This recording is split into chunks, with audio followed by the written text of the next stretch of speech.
Animal Wonders. I'm excited to show you some of the changes we've made to their homes over the last few months and give updates on some of our new reptiles. First, I want to check in with our new baby rubber boa. We've chosen a name, and we had our vet check to see whether they were male or female. They're right in here.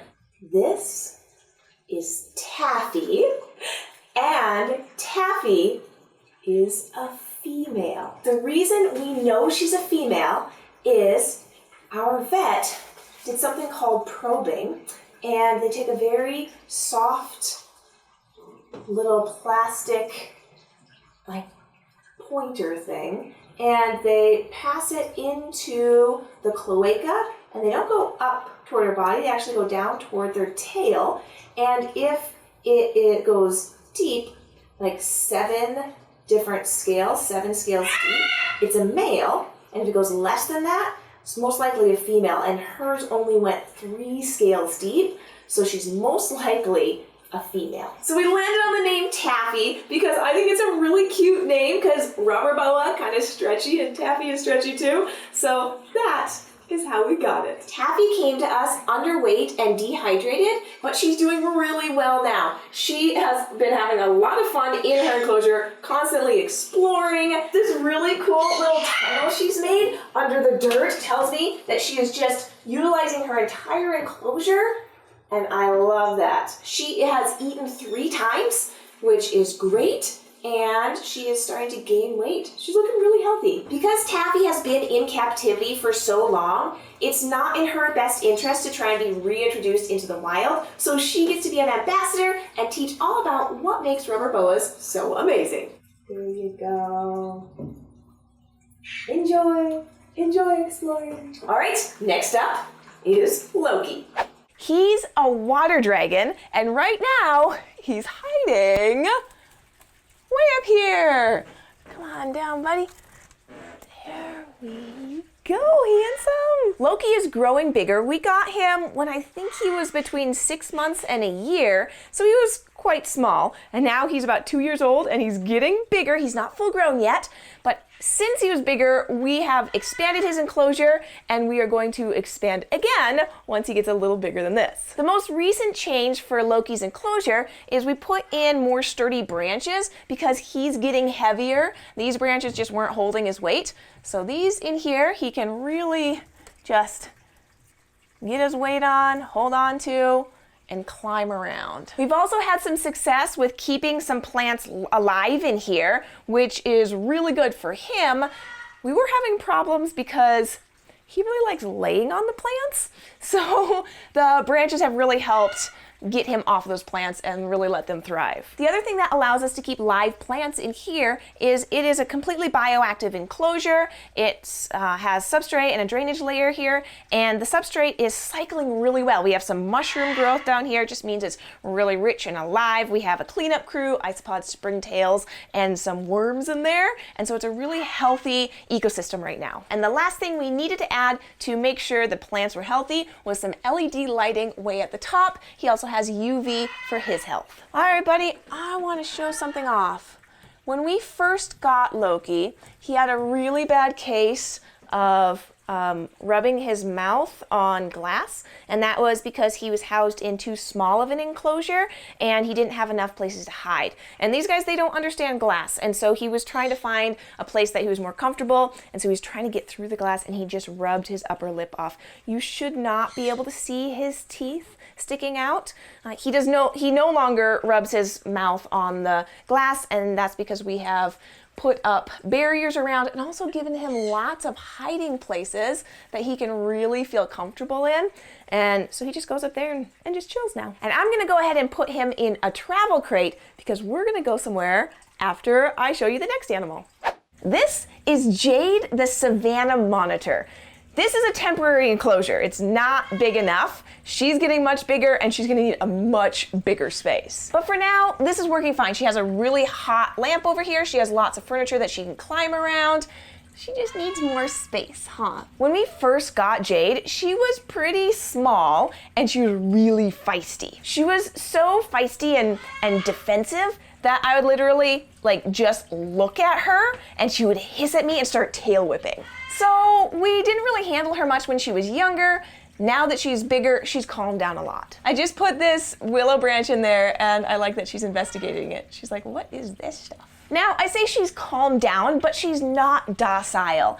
She is very active and alert, and she's a great eater. She chases and hunts down insects mostly, and that is what you should see in a savannah monitor. These guys are fairly common in the pet trade, and what has happened in the past is people have overfed them, and so they get overweight, and then they get slower, and they seem tamer. But a healthy savannah monitor should be active and should be moving around and kind of a little bit feisty, even into adulthood. All right, I'm gonna pull Jade out because we're gonna go on an adventure. Now, I use a spatula for safety.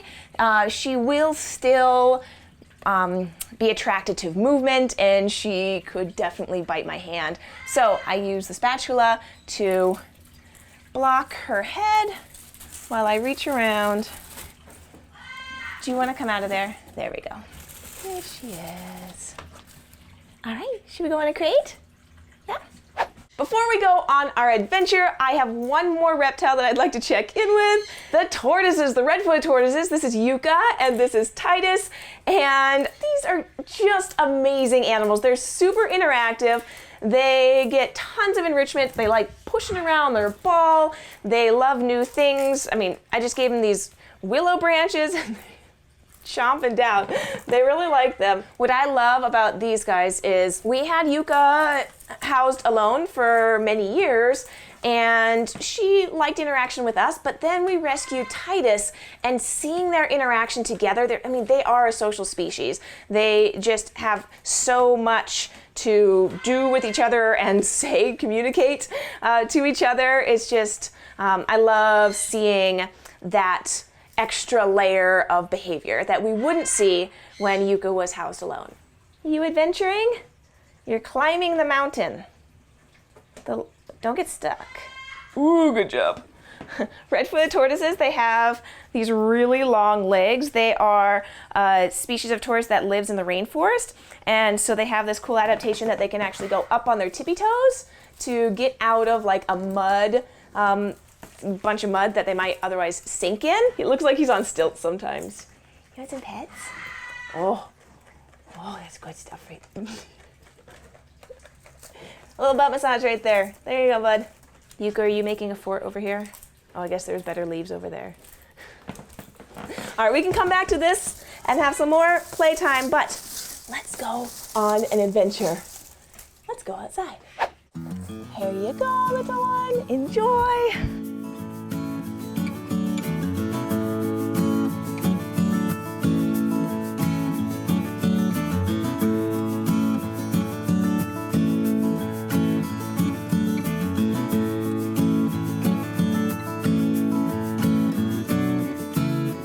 Adventure outside. Now that the tortoises are out, they're soaking up some sunshine.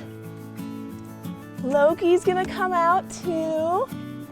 Hey, buddy boy. Let's go hang out in the tree.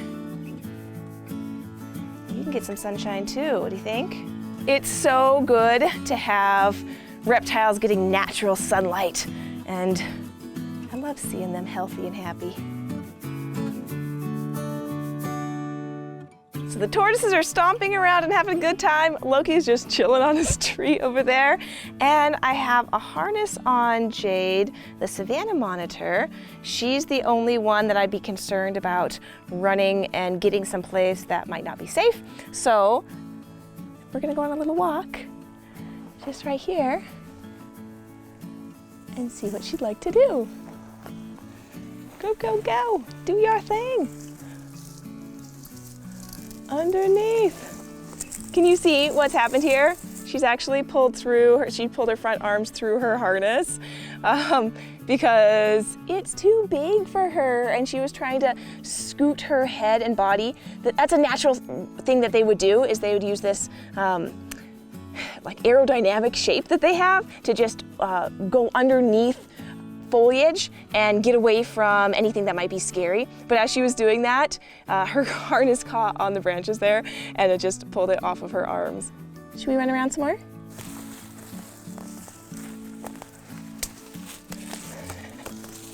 And she's wiggled out. No worries, I gotcha. It's good to get outside and get some natural sunlight. So I think what we'll do is we'll just hang out together until we can find a better harness for you. Thank you so much for going on this adventure with us. And thank you for watching Animal Wonders Montana. We're a Complexly production. If you want to keep imagining the world complexly with us, check out Journey to the Microcosmos. With the voice of Hank Green over footage from Jam's Germs and music from Andrew Wong, Journey to the Microcosmos takes you on a dive into the tiny, unseen world that surrounds us. Check out their episode all about how microscopic hunters get their lunch at the link in the description.